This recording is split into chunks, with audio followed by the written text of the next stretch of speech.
Nós calculamos a inércia rotacional em torno de um eixo que atravessa o centro de massa. Mas e se quisermos saber a inércia rotacional desse objeto em relação a algum outro eixo, mas que seja paralelo ao eixo que atravessa o centro de massa? Existe uma relação simples entre a inércia rotacional de um objeto em torno de um eixo de seu centro de massa e sua inércia rotacional em torno de qualquer eixo paralelo ao eixo do centro de massa.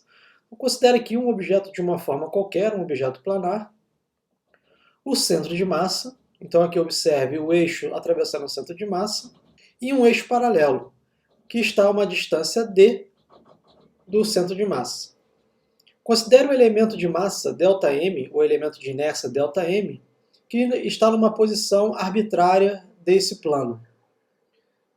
A posição desse objeto em relação ao centro de massa, estou chamando de R, centro de massa, desse enésimo objeto. Esse mesmo objeto está a uma distância, que eu chamei de RP, do ponto P, onde está o eixo paralelo. A figura B mostra a vista superior da figura anterior. Vamos observar aqui o elemento de massa, ΔMN, um enésimo elemento de massa, sua localização em relação ao centro de massa, dado pelo vetor R do centro de massa. E em relação ao ponto P, a sua localização é dada por R de P. Observe que o R centro de massa forma um triângulo retângulo, de lado menor xn e de lado maior yn. E a posição de centro de massa relativa ao ponto P é dada pelos catetos dx na horizontal e dy na vertical. É como se houvesse um outro vetor ligando o ponto P e o centro de massa. Não vou representá-lo aqui, pois me interessa somente as distâncias dx e dy. Vamos ver agora a figura C. Então veja que a localização do elemento de massa ΔM pode ser dada em relação ao ponto P pela distância dx mais xn e dy mais yn. Observe que dx mais xn é o cateto maior do vetor RP e dy mais yn é o cateto menor do vetor RP. Agora vamos derivar no próximo slide uma expressão relacionando a inércia rotacional do objeto em torno desse eixo através do centro de massa, a inércia rotacional em torno de um eixo paralelo através de um ponto arbitrário P. Vamos primeiramente calcular a inércia rotacional em relação ao centro de massa, em relação ao eixo que passa pelo centro de massa. Então, a inércia rotacional será o somatório de todos os elementos de massa ΔMN em relação às suas posições em relação ao centro de massa. Mas pela figura B, o vetor R do centro de massa é numericamente igual à hipotenusa de um triângulo retângulo de lado menor xn e lado maior yn. Então, R do centro de massa ao quadrado é igual a xn ao quadrado mais yn ao quadrado. Foi isso que eu substituí nessa expressão intermediária. Então, a inércia rotacional é o somatório de ΔMN, que multiplica x ao quadrado mais y ao quadrado.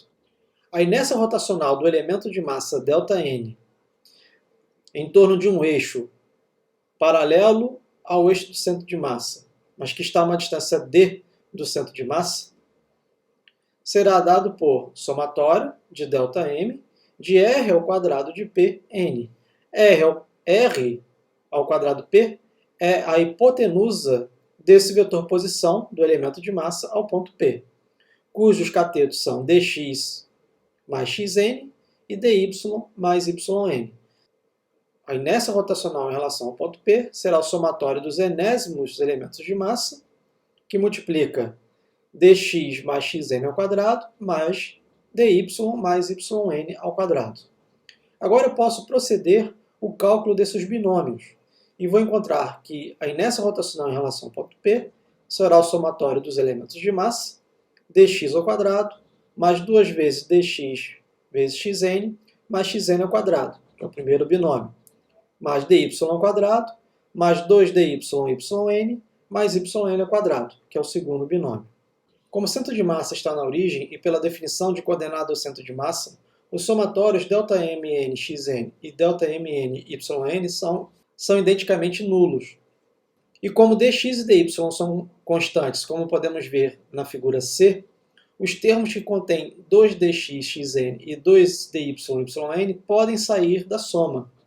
O que nos resta para a inércia rotacional em torno do ponto P é que o somatório de ΔN será ΔMN, que multiplica dx ao quadrado mais dy ao quadrado, mais xn ao quadrado mais yn ao quadrado.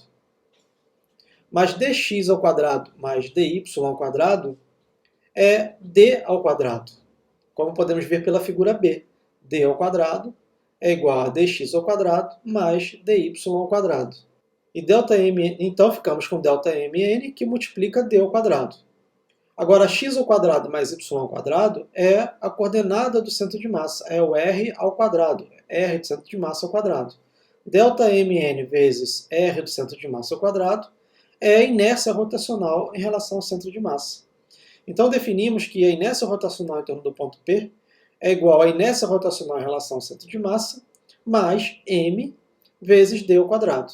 O que eu acabei de mostrar para você foi uma dedução para a demonstração do teorema dos eixos paralelos, ou teorema do eixo paralelo, que é a inércia rotacional em torno de um ponto P, onde esse ponto P está a uma distância do centro de massa d, é dada pela inércia rotacional do eixo que passa pelo centro de massa, mais o produto m, onde m é a inércia do objeto como um todo, vezes d ao quadrado.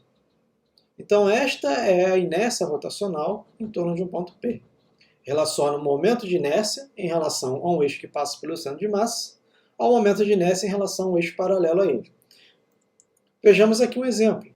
Tome um cilindro de altura L e um eixo que passa pelo centro de massa. O momento de inércia em relação ao eixo que passa pelo centro de massa é igual a 1 sobre 12, que multiplica mL ao quadrado. Se eu desejar saber o momento de inércia desse objeto em relação a um eixo paralelo ao eixo que passa pelo centro de massa, mas que está na periferia do cilindro, basta aplicar o teorema dos eixos paralelos. Então, o momento de inércia em relação a esse eixo na periferia será igual ao momento de inércia que passa pelo centro de massa, 1 sobre 12 mL ao quadrado, mais m, que multiplica a distância entre os eixos, a distância do eixo que passa pelo centro de massa e o novo eixo, paralelo ao eixo que passa pelo centro de massa. Nessa figura, essa distância é L dividido por 2. Veja que o eixo se deslocou deste ponto para esse. Então, o momento de inércia para esse novo eixo, que passa pela periferia, será 1/3 de mL ao quadrado. Este exemplo também nos mostra que é mais fácil alterar a rotação de um objeto em relação ao eixo que passa pelo centro de massa. Veja que o momento de inércia é menor para os eixos que passam pelo centro de massa.